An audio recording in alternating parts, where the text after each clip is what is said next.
Hello everybody and welcome to my channel. My name is David, this is David K Reacts, and here on this channel I ramble with articulation, I hope, about a variety of different musical, video and audio elements of the videos that I watch. And today we're back with PattyCake Productions, and even more specifically we're back with The Villain's Lair.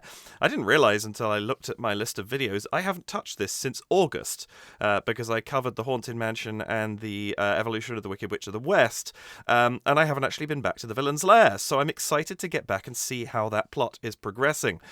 When we last left off, we had seen some of the villains singing about all they ever wanted, but in terms of the overarching plot, for they were just waiting, in terms of the overarching plot, the sundial of Kronos had been discovered to be missing at the Princess Academy, and I'm assuming that we're about to find out what the repercussions of that are going to be to the plans of our various malefactors.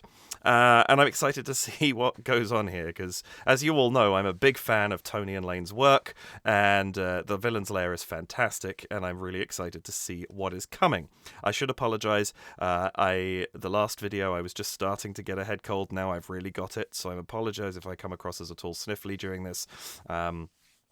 If I need to have a momentary sniffle break, there might be a cut in this video, just because I'm a little bit stuffy right now. So sorry about that. But yeah, I don't really have an awful lot to say on this because it's this ongoing story, and I'm keen to know where we've gone. So I'm not going to say an awful lot. I'm just going to go ahead and say welcome back to my channel. Welcome if this is your first time here. If it is, the way this usually works is I go through the video from beginning to end, commenting and emoting over the top, and then I will go back and watch it a second time, this time pausing and interrupting and offering what commentary and analysis I feel I can, based on what I've just seen and heard and the foreknowledge of having seen it one time before. If you're just here for a reaction, the first quarter or so of this video is probably good for you.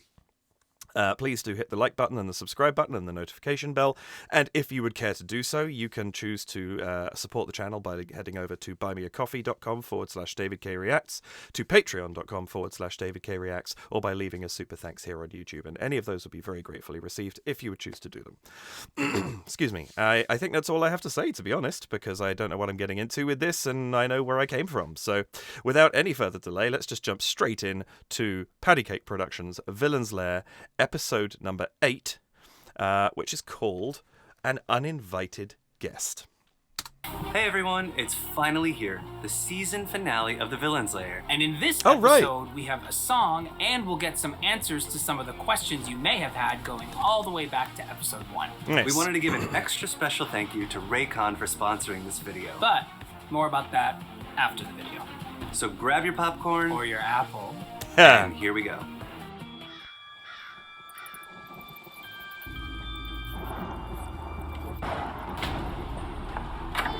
Unbelievable. Someone will pay for this. What the devil? What happened? She failed. Everybody just calm down. The glee. Where is the sundial? It wasn't there. Someone took it. Taken? By whom?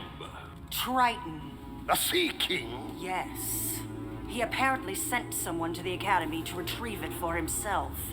Whoever it was told Megara that the sundial needed to be protected from a great evil. We've been thwarted again. I must say, it's rather coincidental. Too coincidental, perhaps. I fear someone amongst us has divulged our plans. How else would Triton know? A traitor. Forgive me, but why would any of us sabotage our chance for revenge? I tell you, this whole thing smells fishy.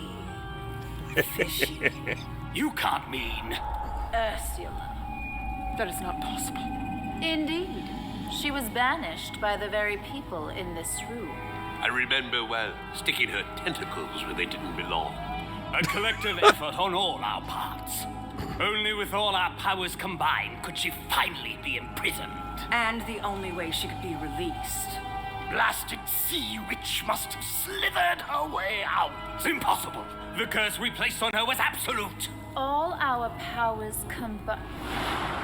What if I told you there was a way to undo the moment your trigger began? Oops.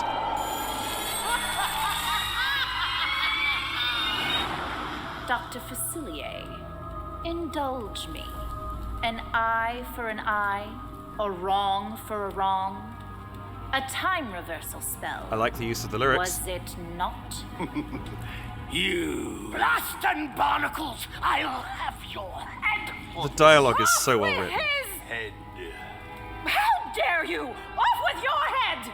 We were merely pawns in your little game to release Ursula. Never show all your cards. You lose the game. Understand there are consequences to treason. Treason? I offered y'all a chance to rewrite the past. Too good to pass up.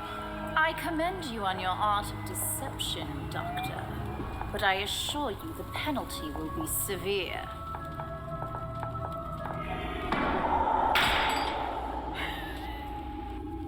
Going somewhere? Something you wish to share with us? You don't think I would go near that sea witch? Salt water is terrible for your skin. My dear woman, there's nothing better for the complexion than the salt of the sea air. I don't think that proves your point. I'm just teasing. Stop taking everything so seriously. Oh, darlings, I'm just here for the hors d'oeuvres. I know nothing about Cecilia tricking all of you into releasing Ursula so she could get the sundial for herself. I'm just guessing, darlings. What kind of world do we live in where you can't trust villains anymore? Shameful. Why release Ursula? She is, after all, to blame for much of our misfortune. Because we need her, your majesty. Lies. The sea witch has tempted you with her lies. Why send me on a fool's errand into that wretched academy if you knew where it was all along? Because he thought it would be fun. What is the meaning of this? An uninvited guest, no doubt. Easily dealt with. My dear girl, however did you manage past the lion and hyenas? Indeed. Where did you come from? From the shadows. Thank you, Shadow Man. Allow me to demonstrate how spies are dealt with in Agrabah. Oh, I wouldn't do that if you want to see that precious sundial again. So the sea witch sends a mere girl to deliver a message. She must care very little for your life. I like the Ursula sent her. And why is convergence of all the plots. lovely This creatures is such as great. yourself Sorry, I'm working being for quite that quiet, but there's a hideous lot sea happening. hag? Quite lovely indeed. It must have been no trouble for someone such as yourself to steal that dial. I'm sure those imbeciles welcomed you with open arms. You shall return to Atlantica and inform your mistress to surrender the sundial or surrender her life. We'll make calamari out of her. Oh, I love calamari. What's calamari? Oh dear. A delicacy in noble circles, something of which you would be unfamiliar with. You will inform Ursula that she will suffer more than banishment in our hands this time. Why don't you tell her yourself?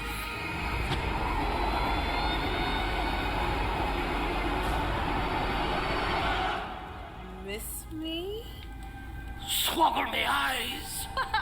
And you said she was beautiful.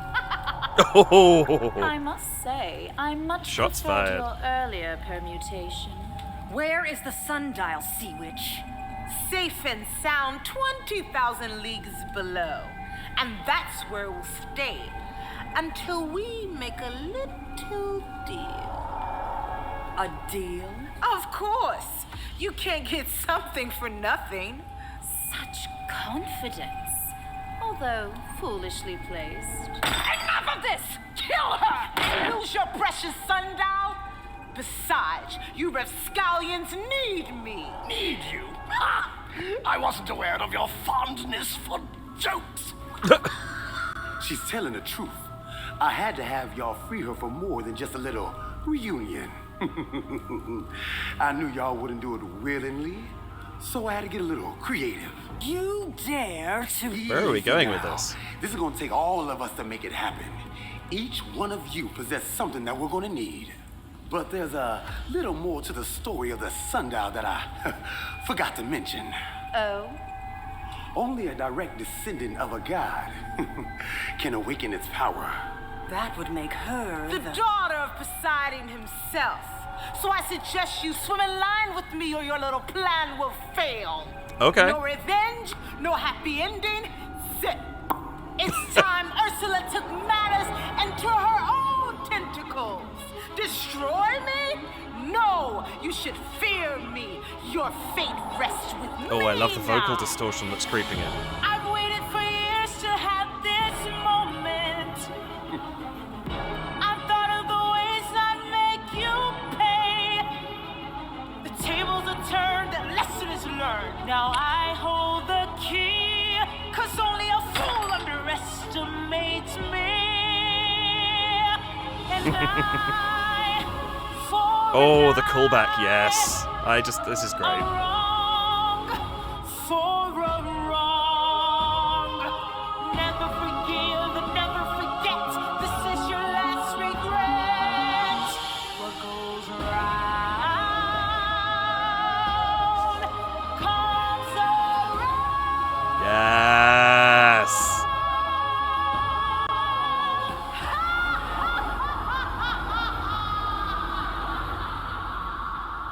Oh, I love that callback. That's fantastic. We have a problem.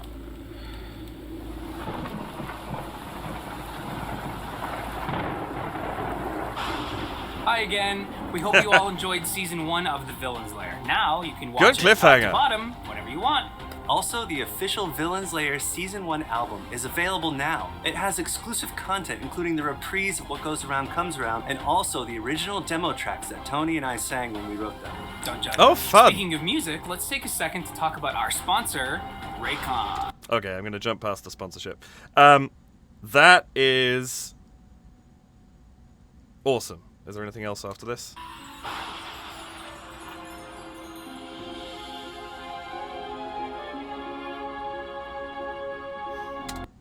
No. No, that's that. That's a fantastic episode. The convergence of all of those storylines coming back together and wrapping up the whole season is really, really cool. I love the use of a reprise to finish the season. That's great. Imani is such a good Ursula, and her version of that is so cool. This is amazing. They wrote such a good story into such a short space of time, and they've actually managed to cover a lot of ground with it, which I think is fantastic. And as I've already said, like, their casting is superb. Everybody is great in this. The characterizations, the way the dialogue has been written, suits the characters so very well. This is fantastic. I'm not going to go back over the whole dialogue section. I am just going to jump to go over the songs. So this will be a slightly shorter video than usual, because obviously the reprise is quite short, but actually I'm going to go back over just a couple of moments. I just want to see a couple of things. This may get cut, but I just want to see something. I assure you the penalty will be severe.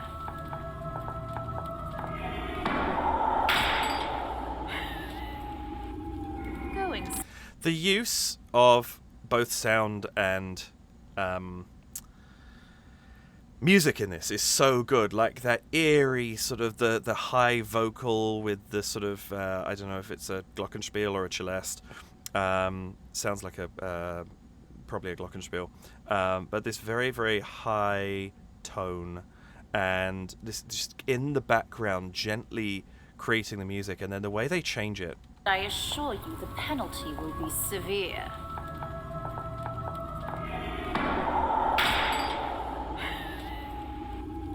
You hear the tenor change when the door slams. Like the way that they've created a sound escape for this world while things are going on is fantastic. It doesn't have to be leading into a song for there to be stuff worth paying attention to in what's happening. And I think that's absolutely fantastic. I'm just going to jump through a couple of points and see if there's anything else that just stands out on a sort of spot check rather than going through the whole thing. There's a really nice little piece here with Frollo's line, which I really, really like. I'm just guessing, darlings. What kind of world do we live in where you can't trust villains anymore? Shameful. Why release Ursula? We're building out of the sort of comedy routine that we just had with Cruella and Hook and Mother Gothel, and the line from Frollo kind of it transitions us a little bit into this more serious discussion that's now going to be had, and that addendum of the tremolo strings just creeping in the background there, just it changes the tone of what we're listening to a little bit, and they've done that really, really nicely throughout this. Just those little moments of here's something different, here's something important, whatever it happens to be, and they're just letting in these little bits and pieces. At the same time, we also have things like the fire in the background. Like the sound effects in this are really, really solid. They've done such a good job. I also want to comment on the lighting. I can do that now rather than worrying about it later with the music. I think there's this interesting blend that we've got going on here. Notice that there are lots of watery colours in this. We've got these blues up here. There's almost like a teal effect coming onto Cruella's coat. We still have, as we've had in most of these videos, these sort of highlight points of orange and warmth, but they're still being overtaken by the cold colours that we're seeing elsewhere. I love that even the smoke from this candle here catches some of that sort of blue and purple light.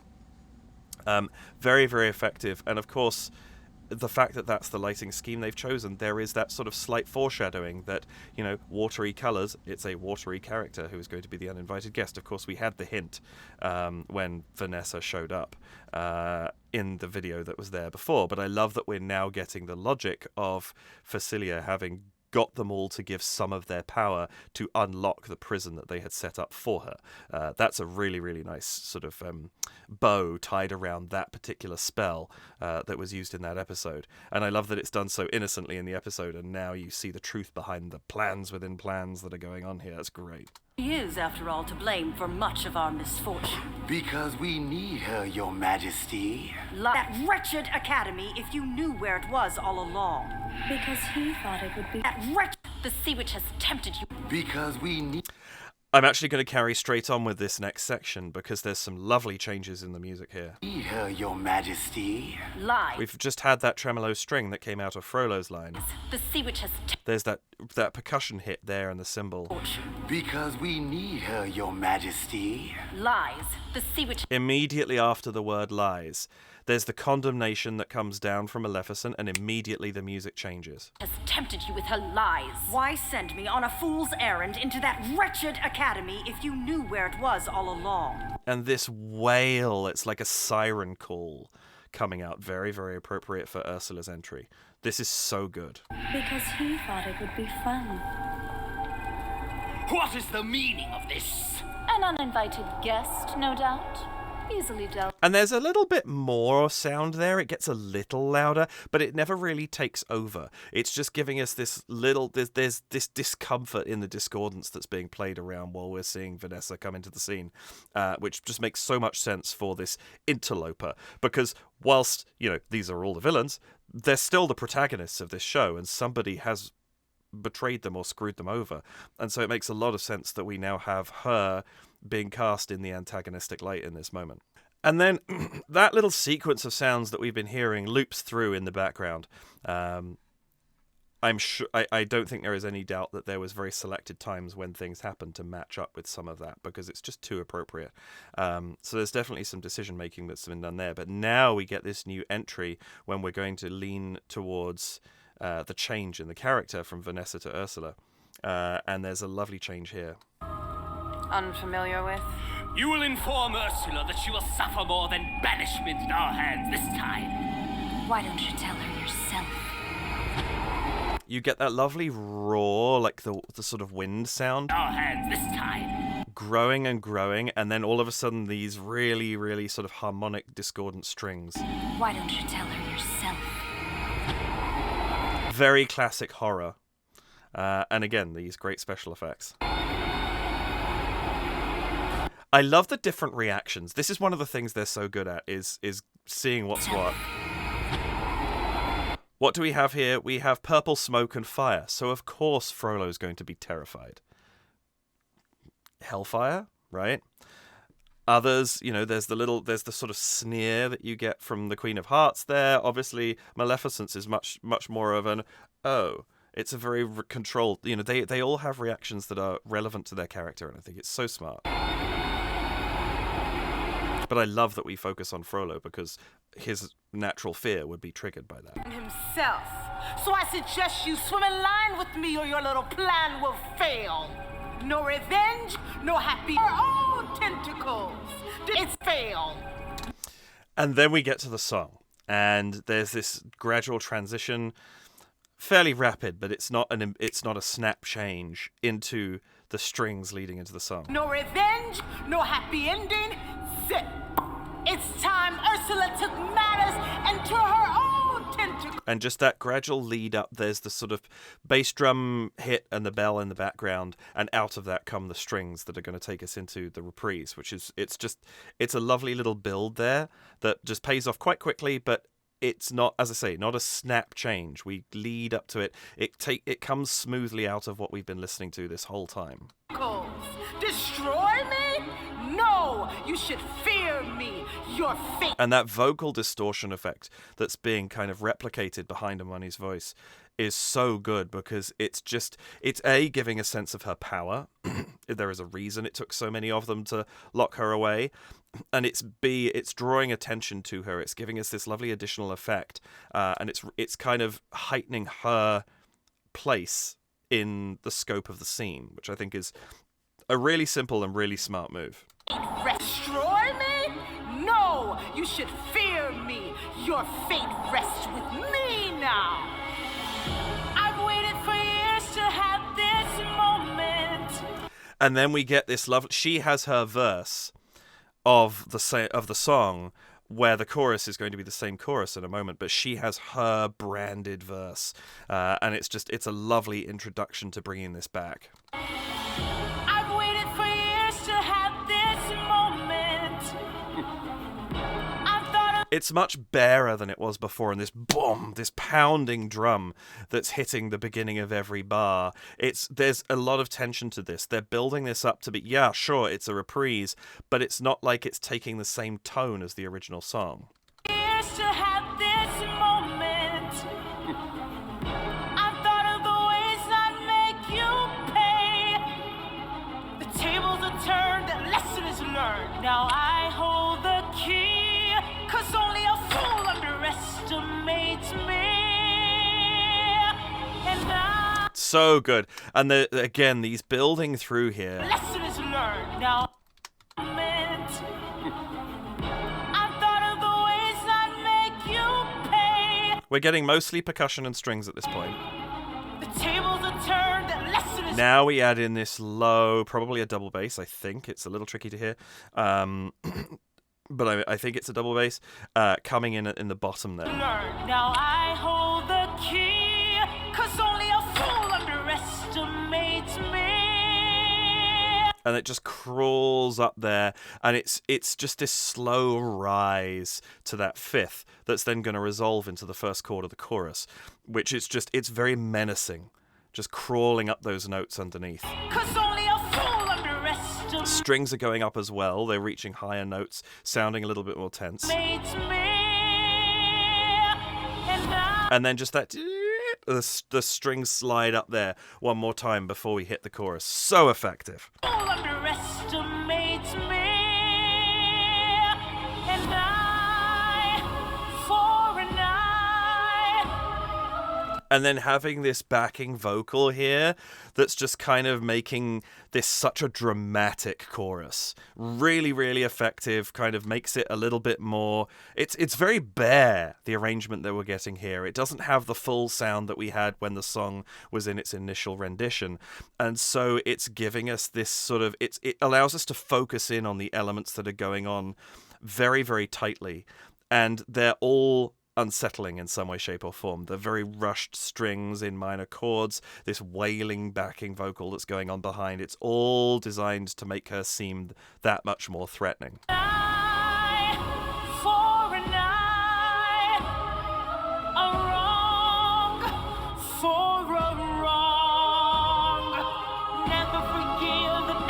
And we have this boom going on down there, which... For those first two, it's off. And she carries on singing over the top of it, the remainder of the instruments. Now it holds on as we're getting to the Never Forgive.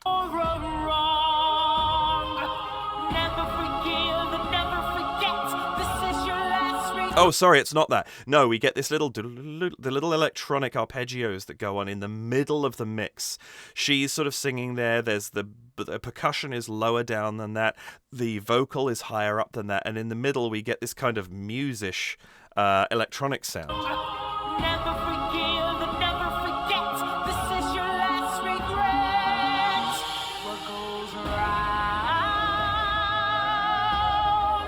comes. And then it creeps down. We got this it's kind of almost water bubbly kind of quality that it takes on when it drops down really, really low, which of course is perfect for an underwater character.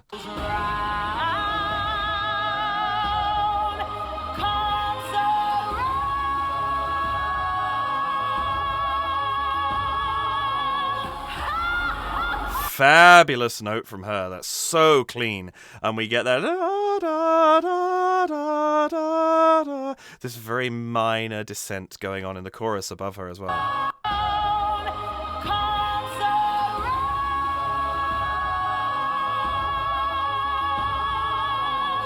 And those lovely clashes, da, da, da, da, da, da. And then the ba ba. They're much tighter together. The harmonies that are being sung.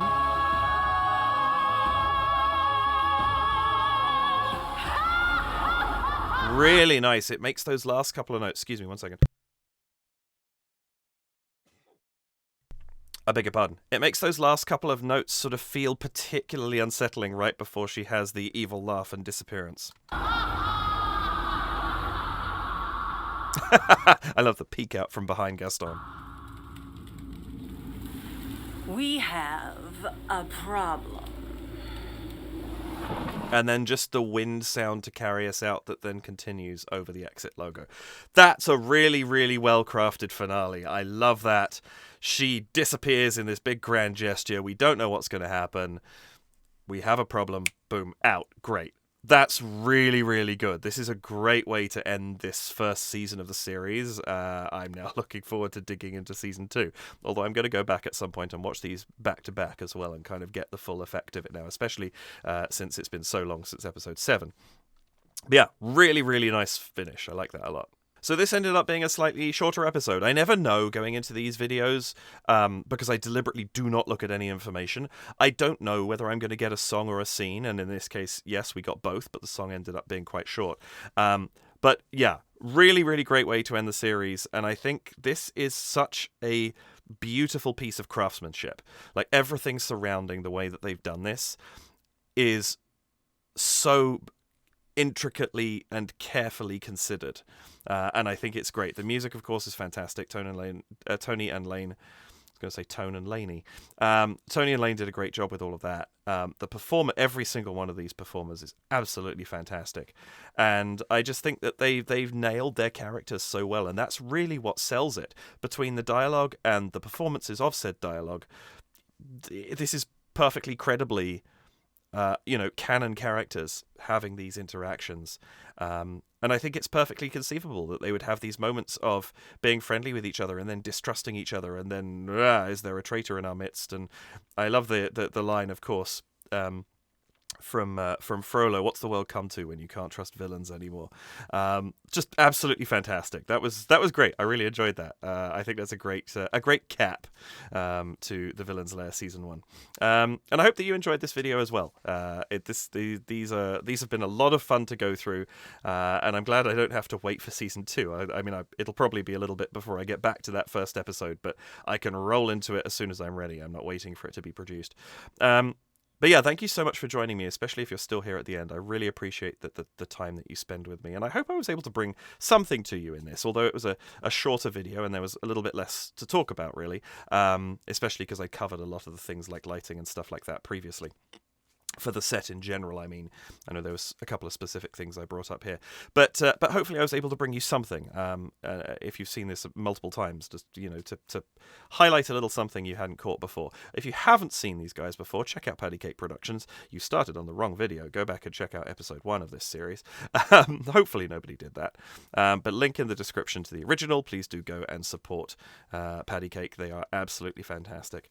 And yeah, I think that's about it. So it's slightly shorter. shorter one this week, but thank you for joining.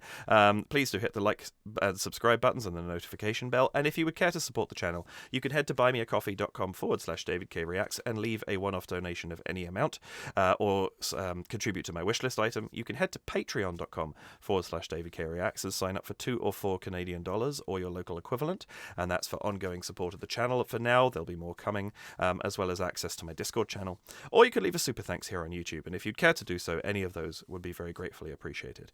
Thank you again for joining me. I hope you have a wonderful rest of your day, whatever time it happens to be, morning, afternoon, nighttime, evening.